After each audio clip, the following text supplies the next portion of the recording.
जय गुरु जी, शुक्राना गुरु जी। ओम नमः शिवाय। शिव जी सदा सहाय। ओम नमः शिवाय। गुरु जी सदा सहाय। आज की शिव महापुराण कथा प्रारंभ हो रही है। आप पूरी कथा पूरे भक्ति भाव के साथ श्रवण करें। मन ही मन ओम नमः शिवाय मंत्र का जाप करें। दक्ष की तपस्या और देवी शिवा का उन्हें वरदान देना। नारद जी ने पूछा, पूज्य पिताजी, दृढ़ता पूर्वक उत्तम व्रत का पालन करने वाले दक्ष ने तपस्या करके देवी से कौन सा वर प्राप्त किया तथा वे देवी किस प्रकार दक्ष की कन्या हुई।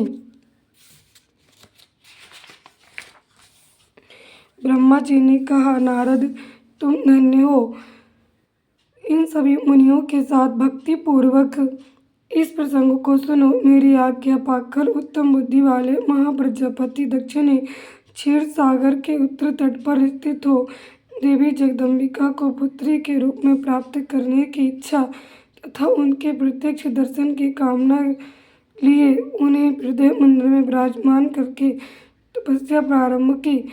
दक्ष ने मन को संयम में रखकर दृढ़तापूर्वक कठोर व्रत का पालन करते हुए सोच संतोष आदि नियमों से युक्त हो 3000 दिव्य वर्षों तक तप किया। वे कभी जल पीकर रहते, कभी हवा पीते और कभी सर्वथा उपवास करते थे। भोजन के नाम पर कभी सूखे पत्ते चबा लेते थे। उन्हें श्रेष्ठ तदंतर यम नियमादि से युक्त हो जगदम्बा के पूजा में लगे हुए दक्ष को देवी शिवा ने प्रत्यक्ष दर्शन दिया। जगत में जगदम्बा का प्रत्यक्ष दर्शन पाकर प्रजापति दक्ष ने अपने आप को कृतकृत्य माना। वे कालिका देवी सिंह पर आरूढ़ थी।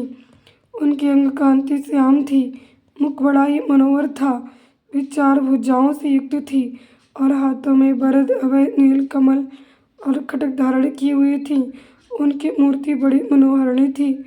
नेत्र कुछ कुछ लाल थे। खुले हुए केस बड़े सुंदर दिखाई देते थे। उत्तम प्रभा से प्रकाशित होने वाली उन जगदम्बा को भलीभांति प्रणाम करके दक्ष विचित्र वचनावलियों द्वारा उनकी स्तुति करने लगे।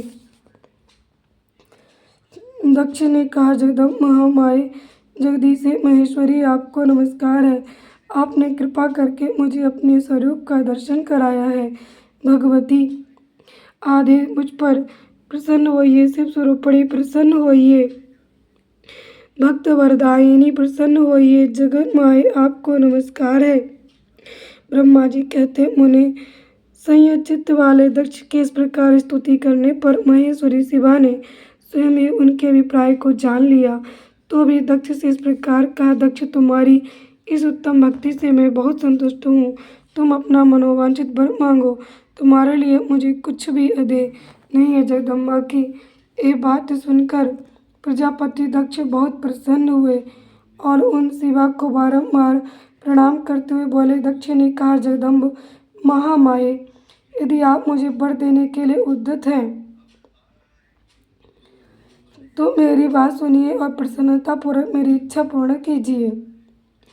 मेरे स्वामी जो भगवान शिव हैं, वे रुद्र नाम धारण करके ब्रह्मा जी के पुत्र रूप से अवतीर्ण हुए हैं। वे परमात्मा शिव के पूर्णावतार हैं। परंतु आपका कोई अवतार नहीं हुआ है, फिर उनकी पत्नी कौन होगी। अतः शिव आप भूतल पर अवतीर्ण होकर उन महेश्वर को अपने रूप लावण्य से मोहित कीजिए। देवी, आपके सिवा दूसरी कोई स्त्री रुद्रदेव को कभी मोहित नहीं कर सकती, इसलिए आप मेरी पुत्री होकर इससे महादेव जी की पत्नी होइए। इस प्रकार सुंदर लीला करके आप हर मोहिनी भगवान शिव को मोहित करने वाली बनिए। देवी, ये मेरे लिए वर है।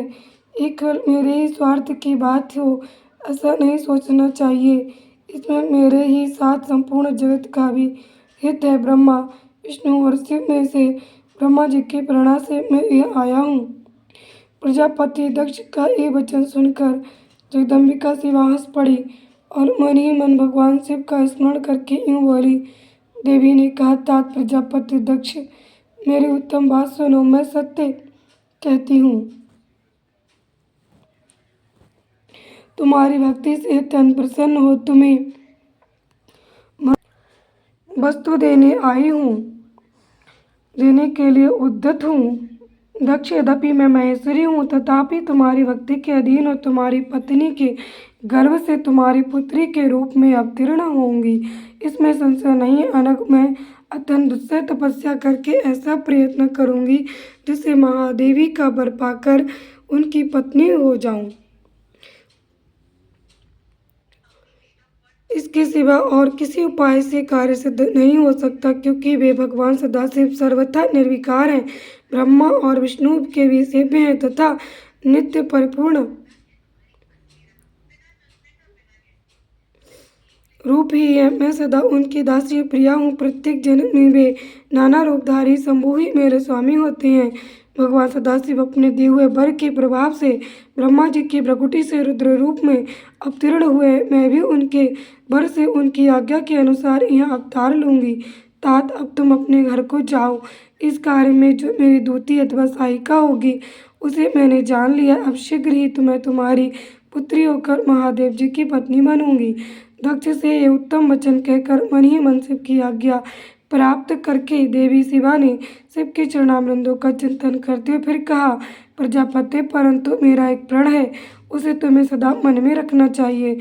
मैं उस प्रण को सुना देती हूँ, तुम उसे सत्य समझो, मिथ्या ना मानो।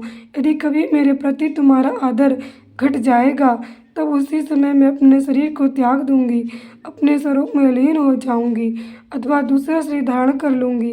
मेरा एक कथन सत्य है प्रजापति, प्रत्येक सर्ग या कल्प के लिए तुम्हें एक वर दे दिया गया है। मैं तुम्हारी पुत्री होकर भगवान शिव की पत्नी होंगी।